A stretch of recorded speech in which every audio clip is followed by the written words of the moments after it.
अब आओ, देखो जरा फर्स्ट पेज पे। सेलिब्रेट, बेटा सेलिब्रेट ऐसे लोग होते हैं जो अपनी मर्जी से फिजिकल रिलेशन से बचते हैं, जिसको ब्रह्मचारी कहते हैं, है ना। ब्रह्मचारी लोग होते हैं जो फिजिकल रिलेशन से बचते हैं, वो सेलिब्रेट होते हैं। अब सुनो, सेलिब्रेट ऐसा व्यक्ति जो अपने मर्जी से फिजिकल रिलेशन से बचता है, लेकिन अगर वो कुंवारा है, मतलब सिर्फ ऑफिशियली शादी नहीं हुआ है, तो वो बैचलर कहलाएगा। मर्द है तो वो बैचलर कहलाएगा, लेकिन महिला है तो वही महिला किस उम्र की है, 35-40 साल की महिला जिसकी शादी नहीं हुई है तो वो स्पिंस्टर कहलाएगी। और ऐसी महिला जिसकी शादी नहीं हुई है, वो लड़की है 18, 20, 22 साल की लड़की, तो वो मेडन कहलाएगी। ठीक है, मेडन और नहीं तो डैमसल। जो लड़की कुंवारी है वो मेडन नहीं तो डैमसल, लेकिन अगर उसकी एज ज्यादा हो चुकी है तो स्पिंस्टर। लड़का किसी भी उम्र का हो, भाई देख लो, तुम किसी भी उम्र के हो, तुम बैचलर ही कहलाओगे अगर शादी नहीं हुई तो, है ना। यानी अटल बिहारी वाजपेयी मरने तक बैचलर था, ठीक है। और मेडन कौन है, कुंवारी लड़की। लेकिन सिर्फ अगर कहेंगे नहीं लड़की, मुझे नहीं मतलब है कि वो कुंवारी है, क्या खाली लड़की, तो आप उसको गर्ल बोलते हो। एक और सिनोनिम है लैस, LASS। कई बार लैस एंड लैड बोल देते हैं, LAD लैड हो जाता है लड़कों के लिए और लैस हो जाता है लड़कियों के लिए। क्लियर। अब आओ, मेडन नेम क्या है। बेटा आप लोग कई बार टाइप करके खोजते हो अपनी स्कूल की लड़की को, वो कहाँ है जरा देखे तो, और आपको मिलती ही नहीं है। क्यों नहीं मिलती पता है? इसलिए नहीं मिलती है क्योंकि आप उसका मेडन नेम से ढूंढ रहे होते हो, है ना, राइट। और वो किसी और नाम से वहां रहती क्योंकि वो अपने हस्बैंड का सर नेम ले चुकी होती है। तो मेडन नेम क्या होता है? मेडन नेम होता है जब कुंवारी लड़की का जो अपना कुंवारापन में जो नाम था ना, यानी सर नेम अपने फादर का रखती है, वो मेडन नेम है। यानी शादी होने के बाद वो मेडन नेम नहीं रहता है, फिर वो अपने हस्बैंड का सर नेम ले लेती है। So maiden name is the name that a girl has before marriage. ठीक है। अब जैसे एक बार मैं अपनी फ्रेंड को ढूंढ रही हूँ, ममता सुराना, ममता सुराना मिल ही नहीं रही है। बाद में पता चला ममता केडिया बन चुकी है, और उन्होंने अपना नाम ममता केडिया से फेसबुक बनाया हुआ है। खोज लो, ढूंढो तो जाने, है ना। देखो नेक्स्ट पेज देखो। तो मेडन की बात करोगे तो मेडन स्पीच जो होता है ना बेटा, वो फर्स्ट स्पीच होता है। मेडन ओवर होता है जिसमें एक भी रंग नहीं बना, है ना। तो मेडन अगर एडजेक्टिव के रूप में तो अलग अलग चीज हो जाता है। नेक्स्ट QUEAN लिखा है बेटा, क्वीन नहीं, वो तुम्हारी कंगना रनौत नहीं है, क्वीन वाली, है ना। ठीक है। अब क्वीन में एक्टिंग करती है लेकिन हरकतें क्वीन वाली है। कौन सा क्वीन? ये क्वीन असभ्य महिला, अ बैडली बिहेव्ड वुमेन। मैंने यही कहा क्या कि कंगना ने क्वीन में काम किया था। क्वीन का मतलब क्वीन का मतलब होता है रानी, लेकिन हरकतें उसकी क्वीन वाली है, QUEAN वाली है। क्वीन का मतलब होता है अ बैडली बिहेव्ड वुमेन, जो महाबकवास वाहियात वुमेन होती है, असभ्य महिला, वो क्वीन होती है। ठीक है। अब देखो डिफरेंट वर्ड्स। स्कारलेट वुमेन, अगर स्कारलेट वुमेन है तो वो जैसे कैसनोवा जैसे मर्द होते हैं ना, वैसे वो भी अपना दिल फेंकती घूमती रहती है। इसका मतलब characterless women. Scarlet women is characterless women. लेकिन ऐसे प्रसाद की तरह अपना दिल बांटने वाला मर्द क्या कहलाता है? कैसनोवा, जिसका सिनोनिम है फिलैंडरर।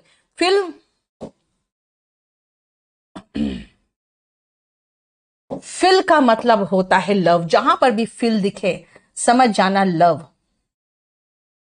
और एंडर का मतलब होता है पुरुष।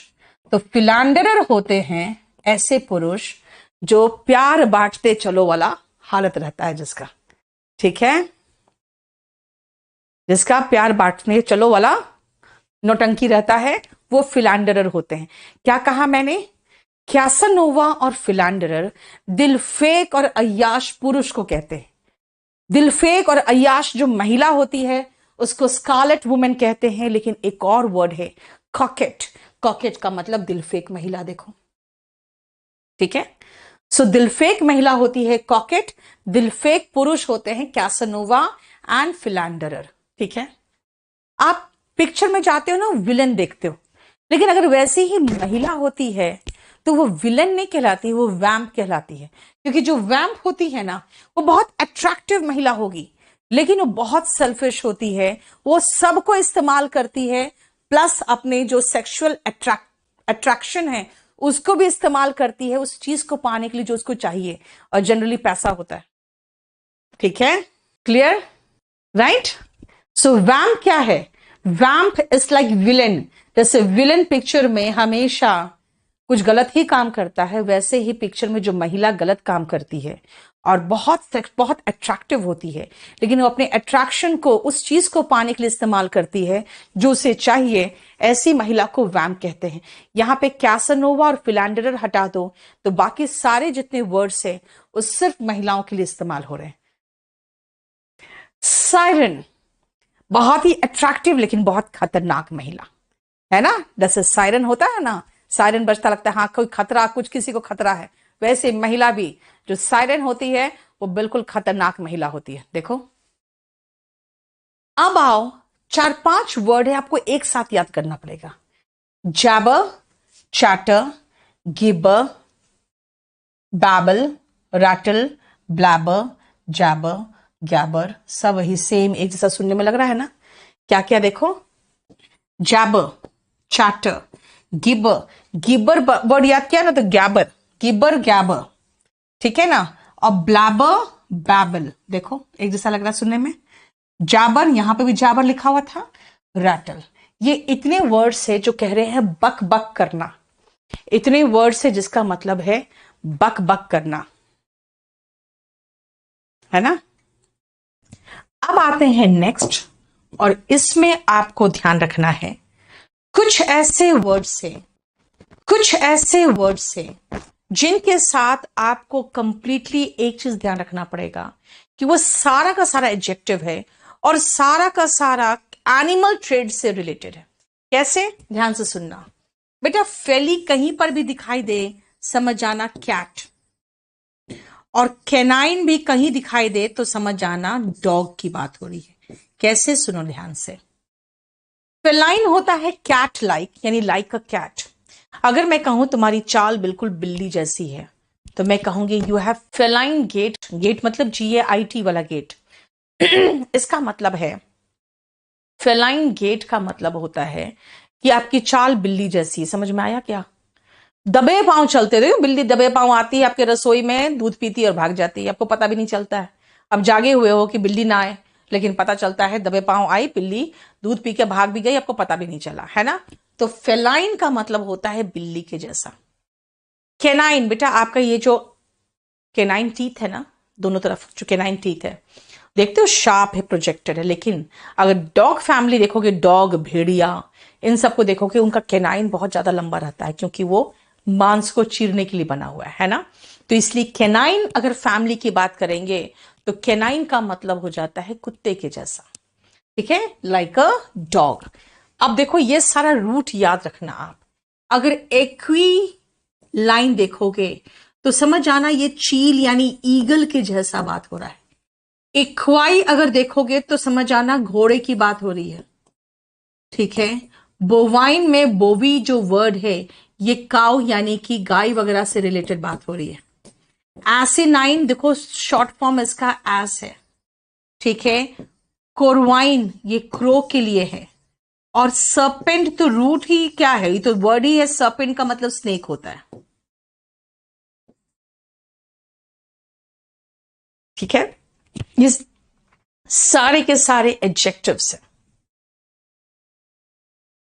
क्लियर? आप देखो ध्यान से। एक्विलाइन, एक्विलाइन का मतलब होता है चील के जैसा। अगर मैं कहूं लाइक ही हैज एक्विलाइन नोज तो आपको हंसी आ जाएगा। एक्विलाइन का मतलब हो गया ऐसा नोज, मतलब चील के जैसा, यानी आपको हंसी आ जाएगी कि भाई मैम ने उसका नोज चील के नोज की तरह कंपेयर किया, यानी उनका नोज ऐसे बता रही है ना। कई बार मजाक देखोगे, जितने भी कार्टून होते हैं ना उसमें मुलायम सिंह यादव या अखिलेश यादव का नाक ऐसे ही बना देता है ना, क्योंकि उनके नाक दोनों के वैसे ही है ना। इक्वाइन, इक्वाइन का मतलब होता है घोड़े के जैसा, है ना। अगर इक्वाइन स्पीड कहेंगे इसका मतलब घोड़े की तरह दौड़ता है वो, इक्वाइन स्पीड, है ना। बोवाइन, बैठ के क्लास में आप जुगाली करते रहते हो, च्युइंगम चबाते रहते हो, तो क्या कहेंगे, क्या कहूंगी मैं, यू हैव बोवाइन हैबिट। इसका मतलब है कि गाय की तरह हैबिट है। अब इसका मतलब समझ जाओगे, अच्छा इसका मतलब है मैं च्युइंगम चबा रहा हूं, तो मैम यही कह रही है कि बोवाइन की तरह हैबिट है ना। अगर मैं कहूं we all of us want bovine brides, bovine bride का मतलब गाय की तरह सीधी सादी, सबको बीबी चाहिए, है ना। तो बोवाइन का मतलब क्या हो जाता है, बोवाइन का मतलब हो जाता है गाय की तरह। एसिनाइन, एस की तरह, एस मतलब गधा, है ना। हैव एसिनाइन ब्रेन्स, इसका मतलब भाई तुम्हारी बुद्धि बिल्कुल गधे वाली है, तुमको कुछ समझ में नहीं आता, है ना। एसिनाइन का मतलब है गधे की तरह। कोरवाइन, ये जानते हो ये वर्ड बिल्कुल मना कर दिया गया, इसको यूज नहीं करना है, क्योंकि कोरवाइन का मतलब हो जाता है क्रो के जैसा, और जनरली काला रंग को ऐसे जोड़ा जाता है ना। सच कोरवाइन पीपल, इसका मतलब है ऐसे काले लोग। तो कहते हैं ना भाई ऐसा वर्ड यूज मत करो, ऐसा वर्ड जो है ये रेसिस्ट वर्ड है ना। इसमें आप किसी के कलर पे कटाक्ष कर रहे हो, ऐसे लोग क्या होते हैं, नस्ल भेदी होते हैं, इसलिए कोरवाइन वर्ड को मना किया गया, क्योंकि लाइक अ क्रो, लेकिन ये रंग पर, स्पेशली रंग पर बोला गया है। I am feeling giddy on the serpentine road, ये सांप की तरह रोड है, ऐसे ऐसे जा रहा है, मेरा दिमाग डोल रहा है, मैं तो बिल्कुल चक्कर आ रहा है ना। जब मैं जाती हूँ ना गिरिडीह, तो एक रास्ते में एक रोड पड़ता है, रास्ते में जिसको वहां का नाम दिया गया है जलेबिया घाट, क्योंकि वो एक घाटी है और उसके सारे रोड्स ऐसे ऐसे हैं। तो मैं तो बड़ा मजा करती हूँ उसमें, मैं जैसे वो ऐसे आता है ना, जैसे इधर मुड़ता है तो मैं अपने बेटे को ऐसे धक्का मारती हूँ, फिर जैसे ऐसे रास्ता मुड़ता है तो वो मुझे धक्का मारता है, तो हम लोग ऐसे खेलते हुए जाते हैं उस रोड में, करीबन कुछ नहीं तो उसमें 20 से 25 ऐसे बार बार ऐसे आता है, ठीक है। तो that is called what, serpentine road. दूर से देखोगे ना तो वो सांप की तरह दिखेगा आपको रोड, है ना। सर्पेंटीन का मतलब हो गया सांप के जैसा। मैंने कहा सर्पेंटीन रोड, रोड अच्छा, इसका मतलब सांप के जैसा ऐसा, ठीक है ना। अगर मैं कहूं सर्पेंटीन कैरेक्टर, इसका मतलब यार डसेगा ही, उसको दूध भी पिलाओगे तो भी डसेगा ही। कैरेक्टर यानी सांप से रिलेटेड में बात करने लगी, ठीक है। नेक्स्ट आओ, अगर मैं हरकाइन बोलूं तो बेटा वही सेम है, अब इसका रूट क्या बोलूं, बकरी है। लियोनाइन, लियो देखते ही हो, आपका जो सनशाइन है उसमें लियो में शेर बना होता है ना। ल्यूपाइन ये भेड़िए से रिलेटेड है, म्यूराइन ये रिलेटेड है चूहे से, यानी जितने भी कुतरने वाले जीव है। और ये पिस्सी तो एक वर्ड ही है जो रूट है फिश का। और पोकाइन में PORC है, लेकिन याद रखना ये बना है पोक से, PORK। पोक का मतलब सुअर का मांस होता है, ये ध्यान रखना। हरकाइन बकरी के जैसा, मैं कहूं अगर ये हरकाइन बियर्ड रखे हो तुम तो सबको हंसी आ जाएगी, क्योंकि बकरे का मूछ देखना बहुत ही गंदे तरीके से, मतलब एक प्रॉपर तरीके से शेप में नहीं होता है ना, थोड़ा सा मूछ यहां निकला रहता है, मैं कहूंगी दाढ़ी यहां निकला रहता है, तो मैं कहूंगी हर काइंड बियर्ड है तुम्हारा, है ना। क्लियर। नेक्स्ट आओ, लियोनाइन हार्ट, लियोनाइन ब्रेवरी, भाई शेर के जैसा दिल है, यानी कि बहुत बहादुर हो, है ना। देखो एडजेक्टिव के रूप में, ल्यूपाइन हंगर, यार हमेशा तुम भूखी लगा रहता है, तुम तो भेड़िए की तरह भूखे हो, है ना। कई बार कहते हैं ना कि भेड़िए की तरह वो भूखा रहता है ना। तो ल्यूपाइन, ल्यूपाइन का मतलब होता है भेड़िए की तरह। म्यूराइन, कुछ बच्चे देखते हो जिसका सामने 2 दांत निकला रहता है नीचे और ऊपर 2 दांत, दोनों चारों कैनाइन टूटा रहता है ना। तो कई बार कहते हैं क्या कि द चाइल्ड हैज म्यूराइन टीथ, यानी चूहे के जैसा दांत। पिस्साइन, पिस्सी से बना बेटा, पिस्सी मतलब होता है क्या, पिस्सी का मतलब होता है फिश, तो पिस्साइन शेप यानी कि फिश की तरह शेप, है ना। देखो पिस्साइन का मतलब है मछली की तरह, एंड पोरकाइन सुअर की तरह। कई बार कहते हैं यार बिल्कुल पोरकाइन हैबिट है उसका, मतलब हमेशा गंदा रहता है, बिल्कुल जैसे सुअर को देखो ना गंदगी में पड़ा रहेगा, तो कहते हैं यार वो लड़का पोरकाइन हैबिट्स उसका, मतलब सुअर की तरह आदत है उसकी। देखो ये सारे जानवर से रिलेटेड है बेटा। अब नेक्स्ट आओ, वल्पाइन, आखिरी आ गया लोमड़ी की तरह, ठीक है। वल्पाइन जो है लोमड़ी की तरह, कई बार कहते हैं यार वल्पाइन श्रूडनेस है उसमें, है ना, धूर्तता, बिल्कुल लोमड़ी वाली धूर्तता है। बहुत सारे यहां पे ऐसे लोग होते हैं दे आर रियली वल्पाइन, मतलब एकदम लोमड़ी तरह धूर्त शातिर, एक नंबर के कमीने होते है ना, वो बिल्कुल बहुत भयंकर शातिर होते है ना, दूसरे की प्रॉपर्टी हड़पना, दूसरों की संपत्ति पर कब्जा करना, ऐसे बहुत सारे यहाँ पे आपको लोग दिख जाएंगे दिल्ली में खासकर, और खासकर हरियाणा में, जैसे गुड़गांव तरफ है ना, सारे जितने प्रॉपर्टी डीलर्स बैठे हैं उसमें से कई ऐसे प्रॉपर्टी डीलर्स होंगे जो आपको इसी तरह के मिल जाएंगे, जो दूसरों की संपत्ति को चालाकी से, धूर्तता से हड़पने की कोशिश करते रहते हैं। दे आर ऑफ वल्पाइन कैरेक्टर, मतलब धूर्त, बदमाश, चालाक, धूर्तता वाली चालाकी। ठीक है, नेक्स्ट आओ, अब हम लोग ईडियम में आगे, to go green. To go green बेटा जनरली हम यूज करते हैं गो ग्रीन किसके लिए, मैं बता देती हूं आपको। जब आप को कहते हैं भाई पेड़ पौधे लगाओ, इतना एसी यूज मत करो, बस और मेट्रो से ट्रैवल करो, इतना ज्यादा प्रदूषण मत फैलाओ, तो जनरली क्या आपको सजेस्ट कर रहे हैं, प्लीज गो ग्रीन, है ना। We need to go green. Go green का मतलब होता है कि ग्रीनरी के प्रति आपको आकर्षित किया जा रहा है, यानी पर्यावरण संबंधित आप में संवेदनशीलता हो, तो कहते हैं यू मस्ट गो ग्रीन। लेकिन अगर मैं कहूं यार I am green in this field, इसका मतलब अगर कहोगे मैम होटल इंडस्ट्री में बहुत फायदा है और रियल एस्टेट में बहुत फायदा है, आप ये बिजनेस करो ना, मैं कहूंगी यार I am green in this field, मतलब मैं बिल्कुल नौसिखिया हूं। ग्रीन मतलब कच्चा, ग्रीन का मतलब याद रखो ना यार, ग्रीन कोई भी फल जब कच्चा होता है तो ग्रीन होता है, इसका मतलब मैं इस फील्ड में कच्ची हूं, इसका मतलब I am green in this field का मतलब हुआ टू बी इनएक्सपीरियंस्ड। याद करो, नोविस, टायरो, ये सब है, ग्रीन हॉर्न, ये सब ईडियम हो गया किसका, ग्रीन का। टू हैव ग्रीन थंब और ग्रीन फिंगर्स, अगर आप देखोगे मेरे गार्डन में, कहोगे बहुत अच्छे अच्छे फूल पौधे हैं ma'am, you have green fingers, तो मैं कहूंगी हाँ रियली में मुझे पौधों का बहुत शौक है, तो मैं कहूंगी yes I am very good at gardening. नहीं तो मैं कह सकती हूँ आई हैव ग्रीन फिंगर्स। जब आप गार्डनिंग में बहुत अच्छे होते हो ना, बागवानी में अच्छे होते हो, तो कहते हैं यू हैव ग्रीन फिंगर्स। और कभी कभी देखते हो जब कोई तबीयत किसी की खराब होती है और उल्टी होने वाला होता है, ठीक है ना, जब आपको उल्टी होने वाला होता है तब कैसा महसूस करते हो, उस समय चेहरा एकदम लाल हो जाता है और बस मुंह से उल्टी निकलने ही वाला है तो चेहरा देखोगे एकदम रेड हो गया, है ना, तो रेड वर्ड नहीं यूज करेंगे, क्योंकि रेड का मतलब गुस्सा होता है, रेड का मतलब कुछ और होता है, फाइनेंशियल क्राइसिस में होता है। फिर कैसे यूज करेंगे, कहेंगे what happened, you have turn green, what happened, you have turned green. इसका मतलब होता है कि तुम तो बिल्कुल बीमार से दिख रहे हो, लग रहा है तुम उल्टी करने वाले हो। टू बी अनवेल और अबाउट टू प्यूक, प्यूक का मतलब होता है बेटा उल्टी करना, वोमिट करना, इसका मतलब हुआ to vomit, you are about to vomit, है ना। टू गेट ग्रीन लाइट, इसका मतलब अगर आपको ग्रीन लाइट मिलता है सड़क पे तो क्या करते हो, आगे बढ़ते हो, इसका मतलब होता है परमिशन टू मूव अहेड, है ना। मैं कहूंगी मेरा प्रोजेक्ट को अब ग्रीन लाइट मिल गया है, my project has got green light, इसका मतलब है सरकारी अनुमति मिल गई है, अब मैं आगे बढ़ूंगी, है ना। देखो, to get permission to go ahead, green light मिलने का मतलब होता है permission to go ahead, clear.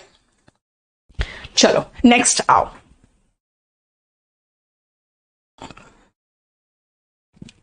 Green with envy, कहते हैं गुस्से से लाल होना, रेड विथ एंगर, डर से पीला पड़ जाना, पेल विथ फियर, बेटा वहां पर तो हिंदी वाला ही इंग्लिश में यूज किए, गुस्से से लाल होना रेड विथ एंगर, पीला पड़ना पेल with fear.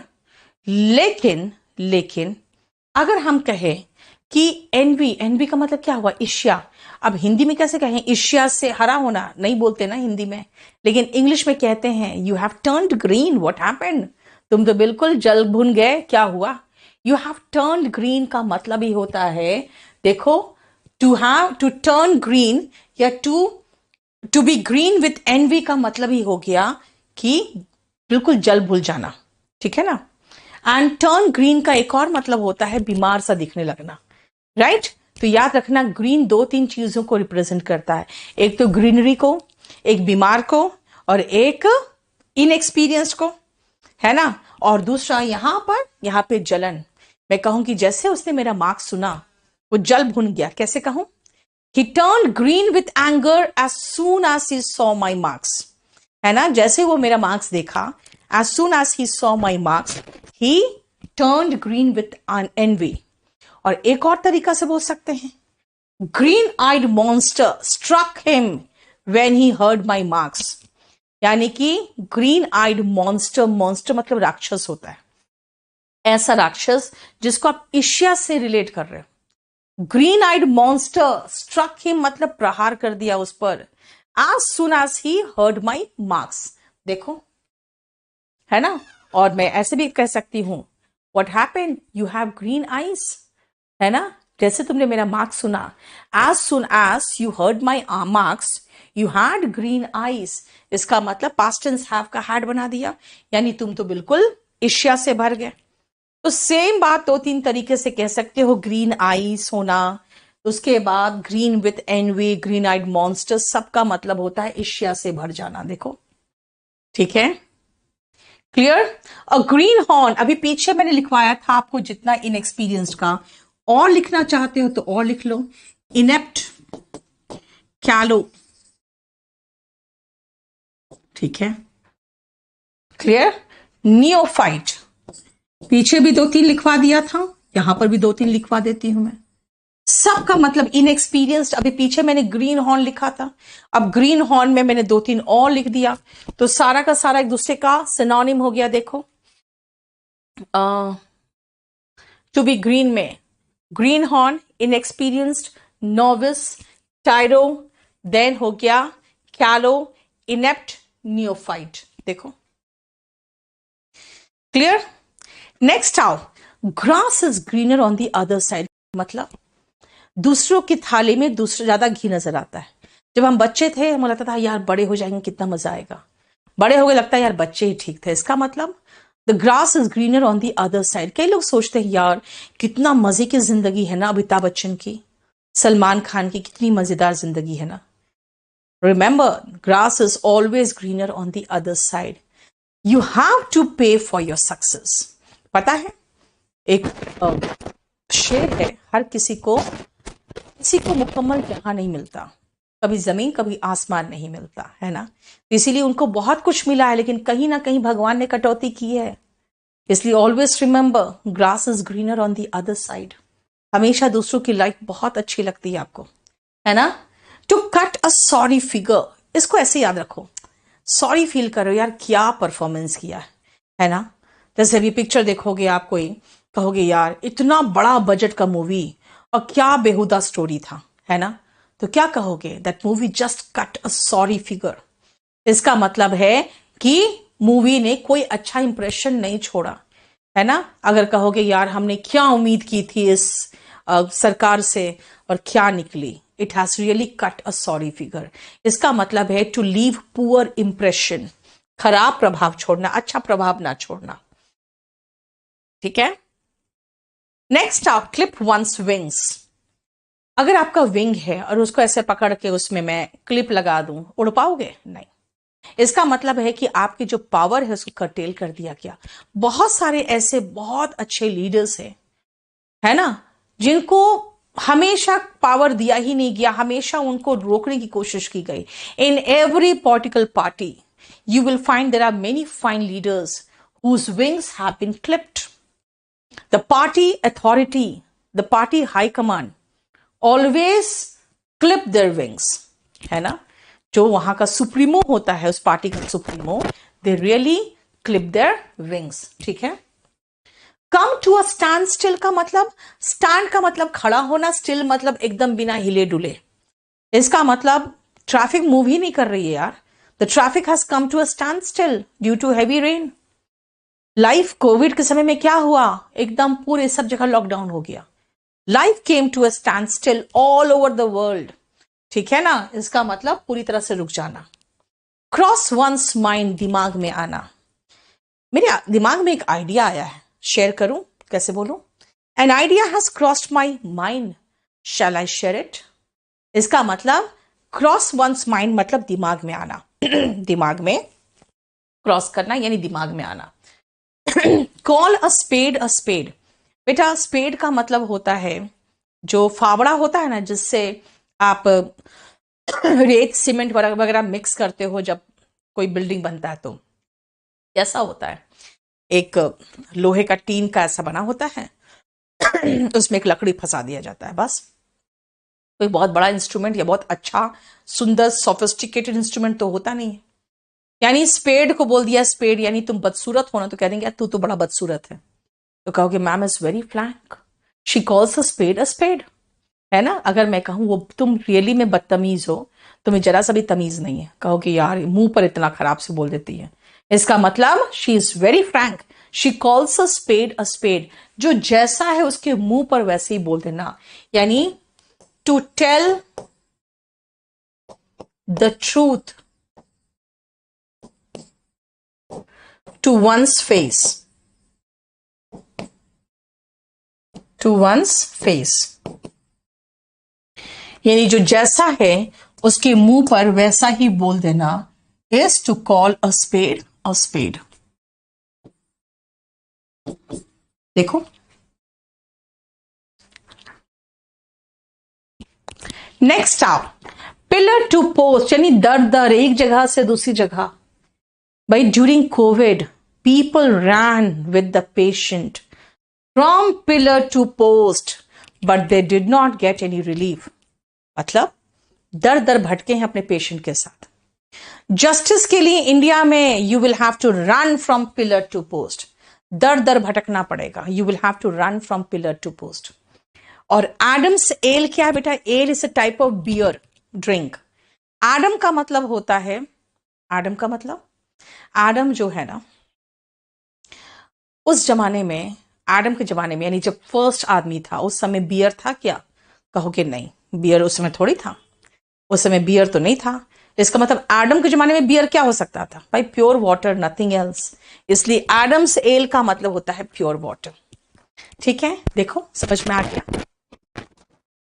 Yes, straight forward भी कह सकते हो, कॉल अ स्पेड को, to be straight forward, to be frank, up front. बस इतना हो गया, हमारा 4 नंबर खत्म हो गया। नेक्स्ट क्लास में मुलाकात होगी।